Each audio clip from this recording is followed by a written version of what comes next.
Díreach síl na Gael I Georgia, se chugaí Shamrock agus Savannah.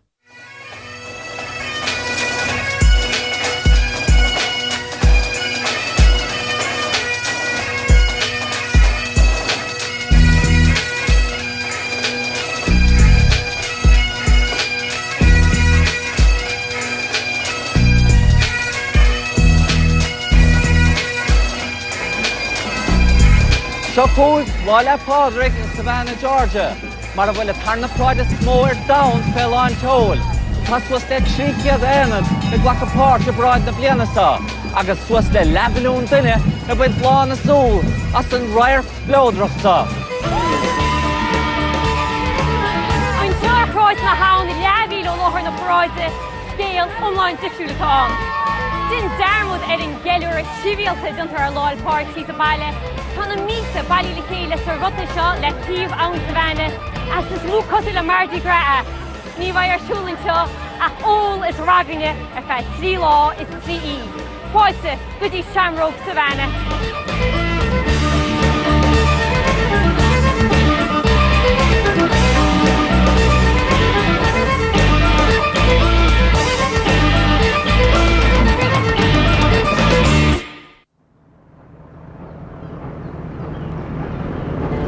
Sa bhliain 1733 de cheol long leis an Sasnach James Oglethorpe áin Savannah in níos.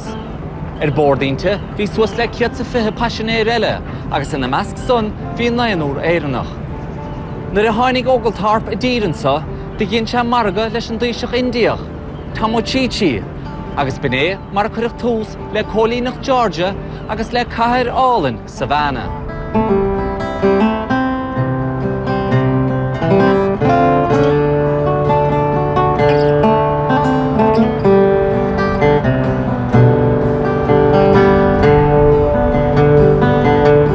Leagach baile Savannah amach a bhuilim rialta. Bhí na tithe tóca mlochanna, le sráid na cóireómhra agus plasóga glasa atara.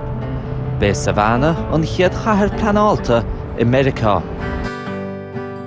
Baile mór tradála a bhí Savannah, araí cosú le sehí agus rís agur amach na lunga, agus a teachtasteach go dtí an Galafort bhí araí luachmhara na linne, na sclávathe. Da raibh na mílte sclávaí ón Afric trí Chalford Savannah agus Charlestown san 8 agus san 9 ístíag. An nuas go dtí na 8 ní raibh an irid san éireannig I chur sa chathair seo. Go dain bhín ciad da an ísisiil go leor I ggóthaic san daonra omláin. Ach, le techt an ghorta bhuair, tháinig miadú mór líon na éireannach I Savannah, agus a 8 sa caiga, measach gur as éireann ó ghóchas duine ins na hain chúgar sa chathair seo. I dosach bhí na héireannach anmhacht, lower class citizens, ag obair na docks. Ach, de réir chéile dairigh siad sa saoil, chur siad spéis sa polítíocht agus na trade unions. Agus dúsáid siad na Eaglis, Catholicacht, na scolanna agus na professions móire cosúil leis an glí chun stadas a bhaint amach I Savannah. Tréis an Great Depressions na 1950 de stop na héireannig I teachtansa, agus inniuh is beag éireannach ó ghóchas atá I Savannah. Mar sin féin tá meas mór ag slucht na nimmircha chaséireann a tradiisiún féin. Mar a léirítar sa teach le chéile speisialta seo a tharlaíonn an teachtain roimh Láile Pádraig.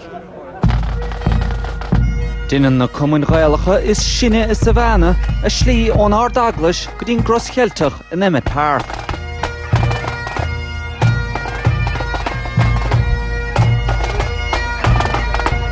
This is the Irish Catholics Parade. There's no commercialism. It honors the Irish ancestors. It honors what it means to be Irish Catholic in Savannah. So there's no revelry, there's no commercialism. It's strictly a religious celebration for us.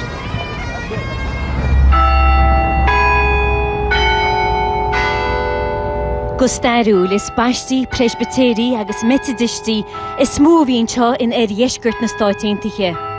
Ach tá pobl láidir Caitlicach anseo I gcathair Savannah freisin, a bhuicha sin go na héireanna a tháinign seo san 1910. Tá breis 7,5 caitlicach in Neoise Savannah sa látainne an. Is caitlicí iad defangéad gon déanaar sa gahar seo, agus tá sé bhunscail agus chá ar bhunscail caitlicach cean gan na buchailí agus in cean teala mo híomh gan na cailíní sa gahar agus tá breis 2,000 dalta a freastal ar na scoileaní sin ar fad. Corcaíoch é Aspag Savannah Kevin Boland. Agus seo dí ardaglis níomhón baiste a hasans go storúil I láirhhaile. Leagú an chlochhuín in 1835. Shane Man Senior William O'Neill as Tipperdoran atá léamh an Afrin leithúil, mar tá duntaige líochtaí sagart as éidir le 100 go le bliain. Is only sagart agus ben réalta tháinig an seo go Savannah. Har na blinte agus bhí an tionchar acu cuasaí adachais agus cuasaí sláinte agus cuasaí sosiálta. Tá Man Senior an seo ón 1967, agus in 90 leis tá 5 hagart déag leis éidir a bura sí éagsúla sa gahar seo agus sa gantar má gúirds. Gan na héirnig a tháinig an seo san 8 agus an neo-cédaíag, bhí beag an creideamh Catholicacht comhládar an seo I Savannah. I rélig caitlicach Savannah girantar na húnaí tá enim nach na sagart agus na man réaltas éirin a cha síl a gobar go dúrachtach sa gantar seo. Cuathra gon cheangal stairúil idir éirin agus Savannah. Cheangal I chreise agus I nearta an creide caitlicach sa gahar seo agus ar fud Stát Georgia.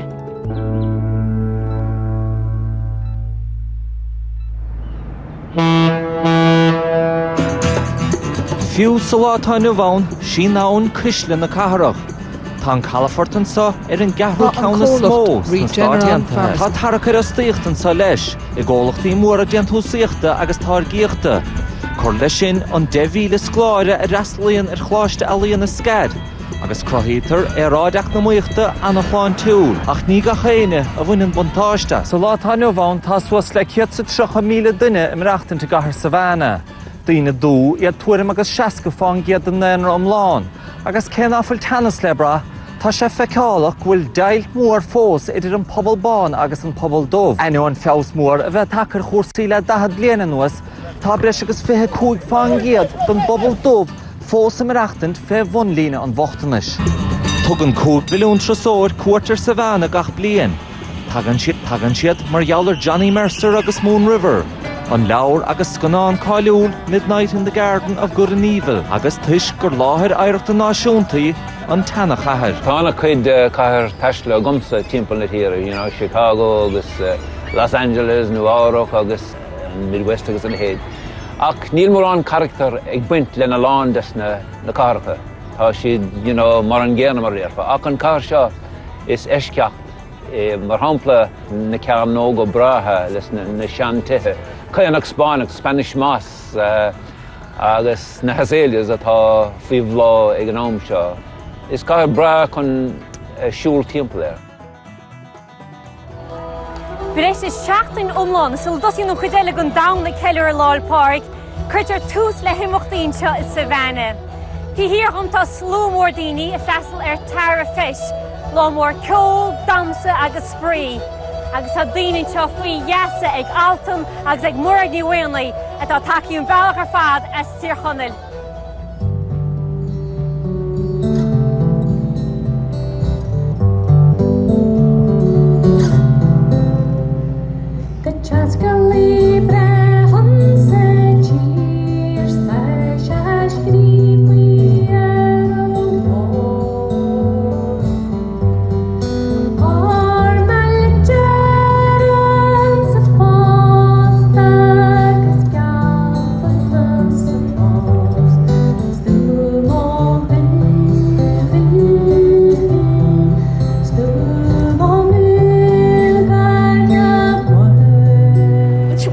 dúir dúine bhéin seo an Savannah, cé gromid in Georgia, chudhhaid. Anim ggóil chudhór éan líon seo agus dahin me sin na haig mis dan na céir ré, bhí me job a got siúlthart, agus bhí chudhór anim na éanathe ar na sioppaí agus rudaí, so tá ceangal mhóra idir Savannah agus éan cumáin.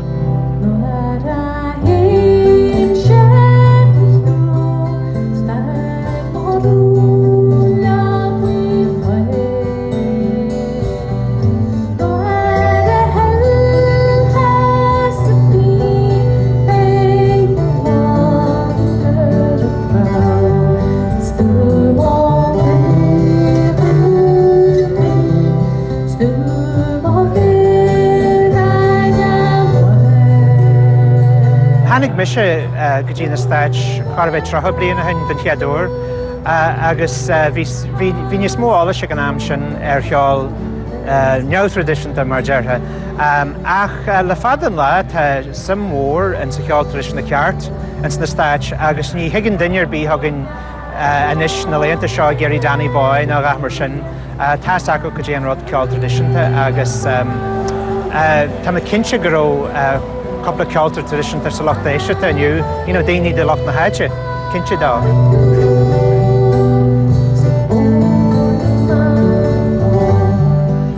Mar as dúil do bhaintear Savannah tá sé chun tosig ar an am goléir agus an chiad forráid berta henmh de Tybee Island seachtain amláin rih hús lá le Pádraig féin agus tá limo a fnacht an sa hawl chun an Grand Marshal agus a bhaon a thuairtar drochad isteach go pobl i lánda Tybee.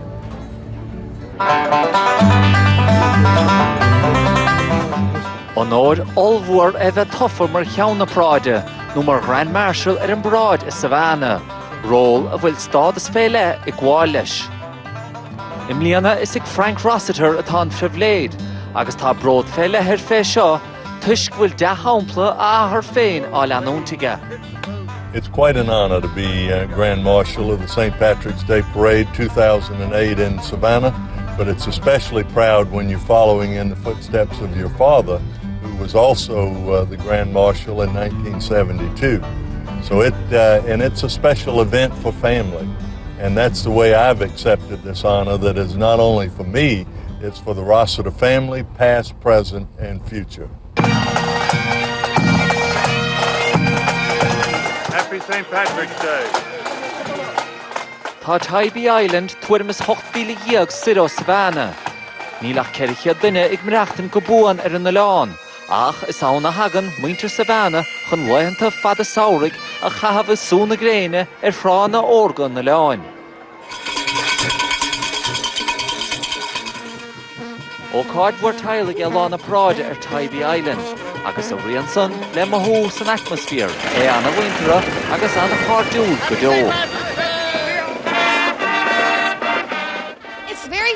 It's very fun. It's actually windy and cold today, but not always. It's kind of unusual weather for us right now. It's normally warmer, but it's still a good turnout. Everyone loves the parade. We all come down, enjoy it. We even have the Junkanoos that you saw. They're from Jamaica. They're from the Bahamas. The Bahamas? They're from the Bahamas. Okay, sorry.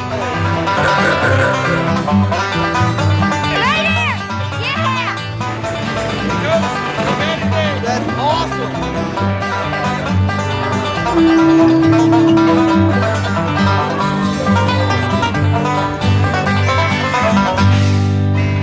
Lárnach sa geilúir anseo ag tara feiste bád céimiid tána daimseoirí óga se a Savannah a bhí na taisteal ar fud na stáit aontaithe agus go dtihín ar fud an domhan a freastal ar chumhairta sí domhanda.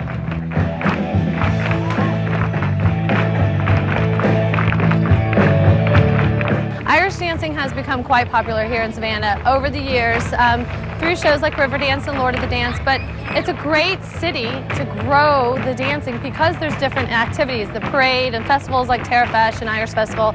It really is just a home ground to kind of expose the dancers, expose the children that would not know of Irish dancing. It's not a big Irish city like Boston or Chicago, but the majority of the people here are of Irish heritage.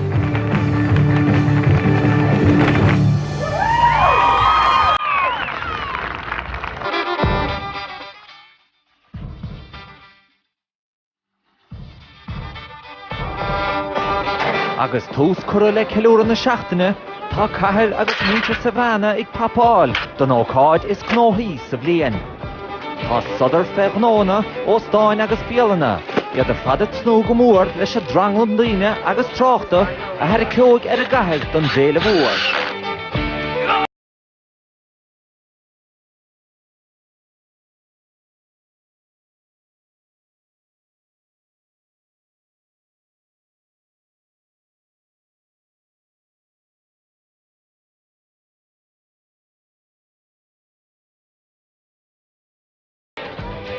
Only in Savannah.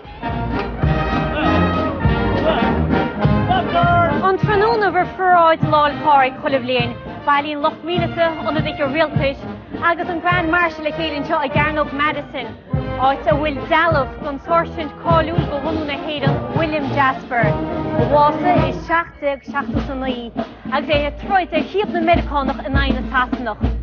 Is luoch é William Jasper go bhfuil Savannah, agus in nua dintar cumóra ar na féad agus na mrábhíleata a chráinte san ámad a caite agus atá troid go bhéideá faoi láthid.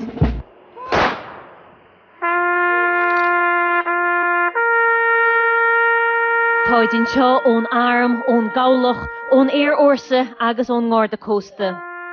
Tá dlúhaint idir Savannah agus Fort Stewart, onad mór míleata is Stát Georgia. Agus faoi láthair tá saidúirí ó Hathlan na saidúirí coise in sin ar dúlgus háil san Iarráid. Mariú breis agus céad fiche saidúir a Stát Georgia san Iarráid ó thosa an coga, agus déad an muir generál Scott Hammond gur inspiráid é William Jasper go na céadta tá troid ó bhfad ó bhaile. He was fearless and highly respected by his men, and the acts of bravery that he did, and not once but twice returning flags to his line, withering enemy fire, serves, I think, as an inspiration to all of us that hope that we can live up to the standard he set. Tá anmheas ag Loch Míleata ar an soirseint William Jasper. Rinne sé éachtaí móra agus thug sé dúchláin na Sasnach go minic agus é ggéire Savannah a thiire sa darleag an 810. Robson is symbol é go chrógacht go híadhrá agus go bhórtas cinenne. Fear go bhunú na héireann nach níonar dearmad go bráchaid is Savannah.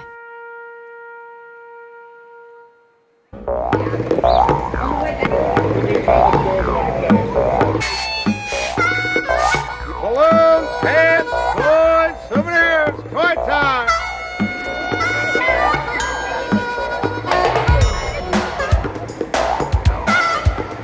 It's the biggest day of the year for anybody in Savannah, and especially our family. We're Irish Catholic. Just watching it on television for the past years has been, been great, been beautiful.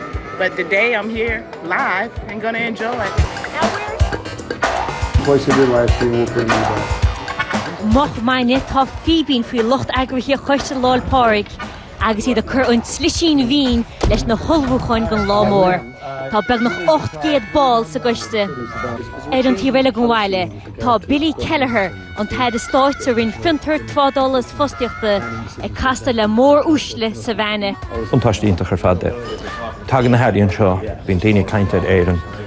Bíonn na hairíonn an tacht agus teachtarachtaí economíochta, polítíochta agus cultúr a chur bhhaile an Americánaigh, Gaelmheiricánaigh go háirithe, 3 milliún Gaelmheiricánaigh. Buntáiste iontacha, cuoine ar a héamh bolscreachta, cuoine ar a héamh an airgid bhealainte go héireann. Buntáiste iontacha ar fada.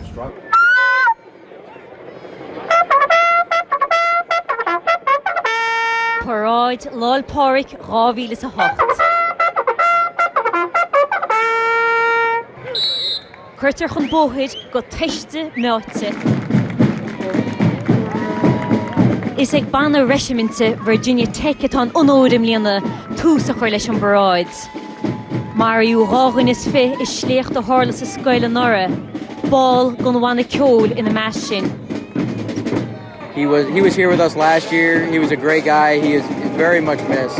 And it's a great honor to be here to represent the university, the Corps of Cadets, and also represent him through marching what we call a missing man formation.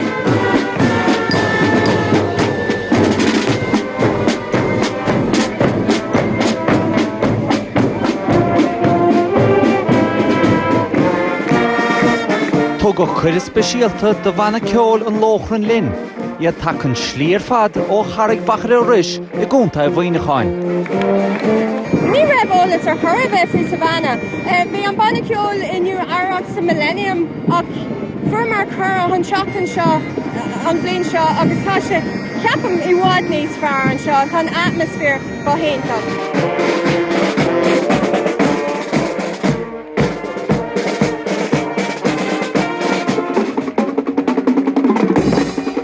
Líon an práid a féin leis agus 5,000 rad, agus ní hen dóhín spút a bhain teasta mórsa mar tá tán go háirt na seachtarí.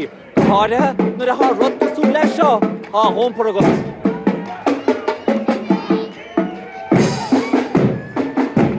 Where'd you get your outfit? I actually ordered off the internet like 2 years ago. This is like tradition now. I have to dress up like a leprechaun. We're having a great day today. St. Patrick's Day. Era. Focus the dia.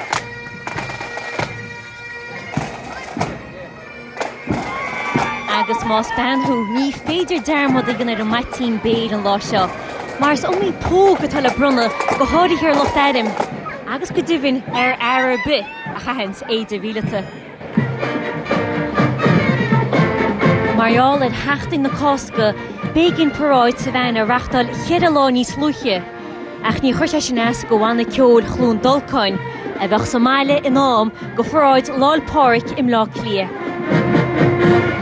Is car all in is car even the shoe timple agus fiú gan dul shock ein though tá sé go hána na dir fécin there agus tá gapur plan ní a brúscar timple na háte agus cadíar fáil le muintir Savannah. Oh, bhí sé go hána bhí sé an cardú agus a gcónaí bhí sé geal gáireach bhí sé an sasna in deáil.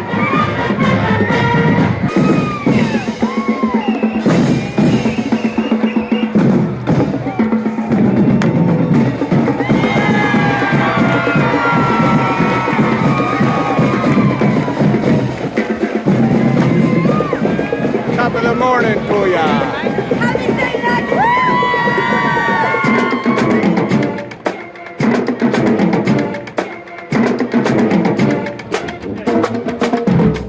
Tá sé taín tro Savannah as chulig yard go stáit fia as Alabama, Texas, New York as San Francisco. Tá na mí sa taín tro le ceir a iad gangil le éirin. Ach an oríd í go go éhaint le éirin le sult ó bhaint sa lá fear special na seo.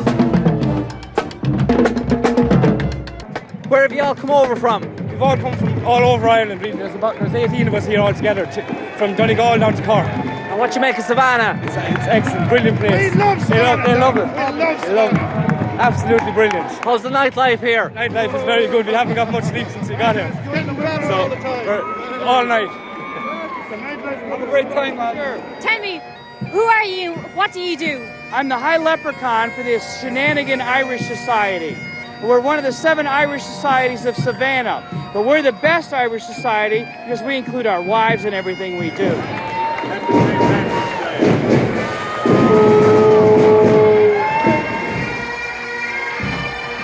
Tréis cheadhhuiir a chuig fada, tá an cúna casta ag an mana ceol deirg, agus an tarna práid is smór down ag techt chun críthe. It's a great day. It's a great day to be Irish, a great day to be American Irish, to celebrate our heritage and what we do here in Savannah. We've got great weather and a great crowd, so we can't ask for anything more.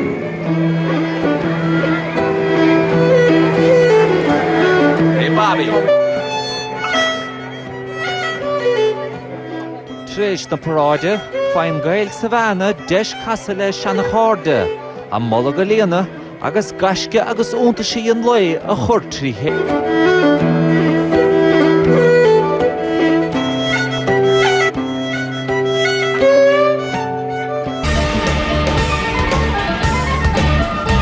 Leabhíle sí sa bór le tíomh na hán tá stráice míle rád. Tharan de seachtainna úlfar na mílte bar le beora chun.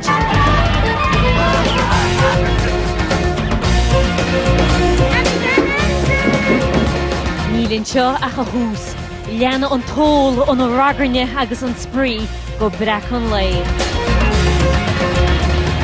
Well, sinna bhfuil mhaine. Ní lean áras ach bhfuiln tamróid báite go maithan sohannacht ag muinter Savannah.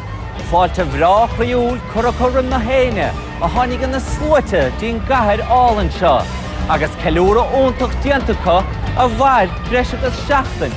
Mae se agad íad a is minic a chluisiint muid caint Lyle Park in Nuárach nó Chicago, agus cé gur beag trocht a chola muid Somália faoi Savannah, is cínta gur caiir splódrach, spríúil agus fíorghaalachaí. Weimse agus seán agus ón bhd an nuocht ar fad. Slán is Spanacht ó Savannah.